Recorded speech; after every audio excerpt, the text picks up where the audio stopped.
गरमीच्या दिवसामध्ये अगदी सर्वांच्या घरी दररोज दही बनतं आणि हे दही अगदी सुरीने कापता येईल इतकं घट्ट बनण्यासाठी विरजनामध्ये टाकण्यासाठी मी एक पदार्थ सांगितला आहे.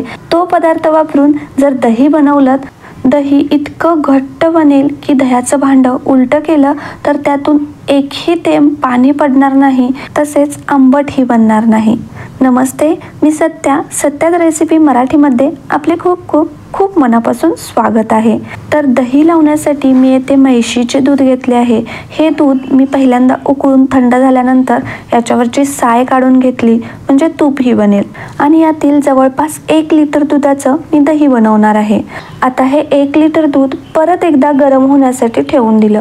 दुधाला चांगली उकळी आल्यानंतर मंद गॅसवरती चमच्याने अशा पद्धतीने हलवत 2 मिनिटं दूध आटवून घेतलं. यामुळे दुधातील पाण्याचा अंश कमी होतो आणि दही अगदी घट्ट बनतं. आता हे दूध कोमट होण्यासाठी बाजूला ठेवून देऊ. तर आज मी 2 प्रकारे दही लावून दाखवणार आहे. एक आपली रेग्युलरची पद्धत आणि दुसरी सिक्रेट पदार्थ वापरून. तर हा सिक्रेट पदार्थ म्हणजे दूध पावडर. अर्धा चमचा दूध पावडर घेतली आणि यामध्ये 1 चमचा फेटलेले दही ॲड केले. आता दूध पावडर आणि दही परत एकदा चांगलं फेटून घेऊ. तर आपण जे विरजनासाठी दही वापरतो ते फ्रेश आणि घट्ट असणं खूप गरजेचं आहे. विरजनामध्ये घालणारं दही आंबट असेल तर जमणारं दहीही आंबट बनतं. तसेच आपण जे विरजनामध्ये दही घालणार आहोत ते चांगलं फेटून घ्यायचं. तर दही लावण्यासाठी दूध आपल्याला कोमट पाहिजे, म्हणजे दुधामध्ये बोट बुडवल्यानंतर 15 ते 20 सेकंदानंतर बोटाला चटका बसला नसला पाहिजे. म्हणजे हलकंसं कोमट दूध आपल्याला दही बनवण्यासाठी लागणार आहे. तर मी पहिल्यांदा या मातीच्या भांड्यामध्ये रेग्युलर पद्धतीने दही बनवणार आहे. मी हे 1 चमचा घरचं फ्रेश दही घेतलं आहे. या दह्यामध्ये दूध पावडर नाही तर फक्त दही फेटून घेतलेलं आहे. आता हे दही मातीच्या भांड्यामध्ये आतून अशा पद्धतीने पूर्णपणे लावून घेतलं आणि हे कोमट 1 लिटर दुधातील अर्धा लिटर दूध यामध्ये ॲड केले. आता यामध्ये परत अर्धा चमचा फेटलेलं नॉर्मल दही ॲड केलं आणि चांगलं मिक्स करून घेतलं. 3 ते 4 वेळेस चमच्याने चांगलं हलवून घेतलं आणि यावरती झाकण लावून बाजूला ठेवून दिलं. शक्यतो पॅक झाकण ठेवायचं. आता आपण दुसऱ्या पद्धतीचं दही बनवायला घेऊ. तर दूध पावडर मिक्स केलेलं दही अर्धा चमचा या डब्यामध्ये मी घेतलं आणि हे दही पूर्ण डब्याला अशा पद्धतीने लावून घेतलं. आता हे दुसऱ्या पद्धतीचं दूध पावडरवालं जे दही आहे हे कोणत्याही भांड्यामध्ये लावलं तरीही घट्ट बनतं. आता या डब्यामध्ये कोमट दूध 300 ते 400 ml ॲड केलं आणि परत फेटलेलं दही आणि दूध पावडरमधील 1/4 चम्मच ॲड केलं आणि परत चांगलं मिक्स करून घेतलं आणि पॅक टोपण लावून बाजूला ठेवून दिलं. आता 1 लिटर दुधातील थोडंसं दूध शिल्लक होतं, तर मी दूध पावडर आणि दही ज्या वाटीमध्ये मिक्स केलं होतं त्याच वाटीत ते दूध ॲड केलं आणि चांगलं मिक्स करून घेतलं आणि यावरतीही पॅक झाकण ठेवलं. आता दही लावल्यानंतर कमीत कमी 5 ते 6 तास या दह्यावरचं टोपण किंवा झाकण अजिबात काढायचं नाही.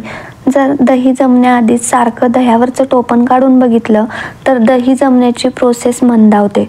तर मी रात्री झोपते वेळेस दही लावलं होतं आणि जवळपास 7 ते 8 तासानंतर हे फ्रीजमध्ये ठेवलं आणि 2 तासानंतर फ्रीजमधून काढून घेतलं आणि आपलं दोन्ही प्रकारचं दही बघा किती मस्त घट्ट अगदी आईस्क्रीम सारखं झालं आहे. हे मातीच्या भांड्यातील रेग्युलर पद्धतीचं दही आणि हे वाटीतील आणि डब्यातील दूध पावडर वापरून बनवलेलं दही. दोन्हीही पद्धतीचे दही अगदी घट्ट, अजिबात पाण्याचा अंश नाही. त्याचबरोबर दह्याचं भांडं उलटं केलं तरी पाण्याचा एकही थेंब पडत नाही. म्हणजे आपलं घट्ट अगदी परफेक्ट दही बनलं आहे. तर दही लावताना दही रात्री लावलं तर सकाळी दही लागल्यानंतर लगेचच फ्रीजमध्ये ठेवून द्यायचं, म्हणजे दही आंबट होत नाही. तसेच दही जमवताना दह्यामध्ये जे विरजण वापरतो ते ताज्या दह्याचं विरजण वापरलं की दही आंबट बनत नाही. त्यानंतर विरजणामध्ये जे दही वापरायचं आहे ते दही जर पातळ असेल किंवा पाणी असेल तर ते दही चहा गाळायच्या गाळणीमध्ये घालून त्यातील पाणी काढून घ्यायचं आणि जे वरती घट्ट दही आहे ते विरजणामध्ये ॲड करायचं. आता दूध पावडर घालून डब्यामध्ये जे दही बनवलं होतं ते प्लेटमध्ये काढून व्हिडिओमध्ये दाखवण्यासाठी मी भरपूर प्रयत्न केले, पण प्लेटमध्ये काही पडत नव्हतं. शेवटी डब्यातील दह्याला सुरीने चारी बाजूने मोकळं करून घेतलं आणि फायनली दही प्लेटमध्ये पडलं. यावरूनच समजतं दही किती घट्ट बनलं असेल. या दह्याच्या किती मस्त वड्या पडत आहेत, तुम्ही पाहू शकता.